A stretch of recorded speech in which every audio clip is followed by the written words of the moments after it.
Ladies and gentlemen, welcome to the channel. This is James Plays Games, and today we're talking about Monster Hunter Wilds. The game came out February 28th, 2025. I've basically been playing it non-stop, and I have enjoyed 90% of my experience so far. In this video, we're going to talk about things that I really liked, and things that I think they can improve on in the future, and lessons I wish they had learned from Monster Hunter World. Sit back, relax, and let's get into it. Optimization for Monster Hunter World on PC is not the best. For me, on my rig, it ran relatively good. I played on high settings up until about Oil Basin, and then I noticed it dropping down to like 40, low 40s in the frame rate, so I set my settings to medium, and that seemed to really help. It kept my frame rates above 50 for like 90% of the experience. There were some parts where it would drop back down to the 40s, like loading into a base camp where all those NPCs are walking around and stuff like that. There would be noticeable drops. And Capcom, you kind of need to do a little bit better there. Even you said that there will be a lot more people playing this one on PC than prior Monster Hunter titles, and I do think you kind of dropped the ball for a lot of people. I'm just one of the lucky few that my rig just ran it at 60 frames, pretty solid for 80 to 90% of the time.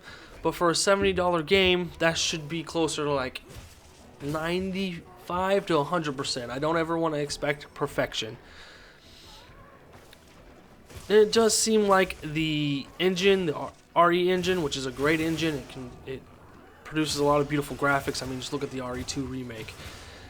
Was kind of maybe not the right choice for a game on this scale. It seemed like the engine itself just kind of struggled to meet all of the goals and needs for this game. So maybe in the future, Capcom develop some kind of Monster Hunter engine in-house. I know that's expensive. It's not easy to make a game engine, but with a franchise such as Monster Hunter Wilds or Monster Hunter in general, you kind of need to...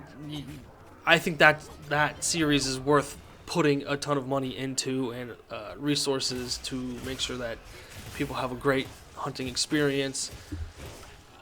And I think if you were to develop your own engine for Monster Hunter, that would go a long way.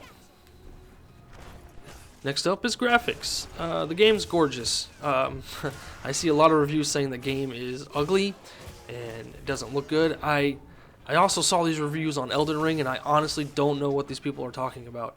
You just can look around these amazing vistas. I mean, even the desert, which is just sand and stuff, still looks so alive and pretty. Not to mention the forest area, and then all the other areas you go to. The game looks good, even on medium settings. Is it the best looking game I've ever seen? No, but to say that it looks bad is just wrong. And I couldn't disagree more with that. The video you're watching will obviously show. I mean, the game's just full of life, full of detail, and I think that's also kind of part of the problem with the optimization, is that it's just jam-packed with all kinds of critters, large monsters, plants, and everything you can interact with. So anybody that says the game looks ugly, I honestly couldn't disagree more with you. Alright, let's talk about the gameplay a little bit.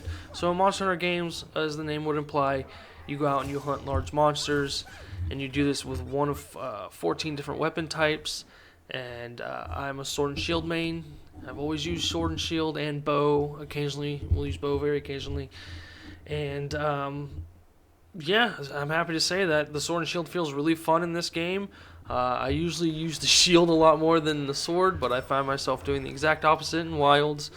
I like the wounding system. I think it is a better system than the mounting system they had in Wilds, which is, you mount the monster and you slam them in the walls and knock them over, and then you get, a couple seconds to bash on the monsters. I like the wounding system a little bit better. It just feels more engaging. So yeah, with that new system, the wounding system in there, and the changes they made to the weapons, overall, the gameplay is Monster Hunter. It's probably the best, most smoothest Monster Hunter game I've played, especially after the first 10 hours. The game really opens up, and it feels more like that traditional Monster Hunter game where it's go to a quest board, pick a quest, or help other people with their SOS quests. It is a shame that it takes a good 10 hours to get to that point in the game, because the story is literally back-to-back big monster fights, you know, with a lot of fluff in between. And once you get through that, it is very much a Monster Hunter system. And in fact, they've made it a lot easier to get into more hunts because there's not a lot of errands.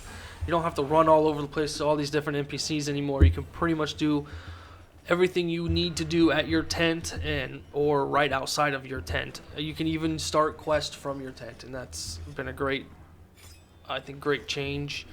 I know a lot of people are complaining about the food. I don't see a problem with the food system, how it is in Wilds. I love it. I love watching my hunter essentially orgasm by eating. It's great. The buffs are still there. The only thing I also do a lot of solo play, so I don't have like a lot of friends that will play Monster Hunter with me. So maybe that's a drawback, is you don't have that big gathering hub of online multiplayer. But however, they've already announced in the next title update in early April, they're going to be bringing the gathering hub back.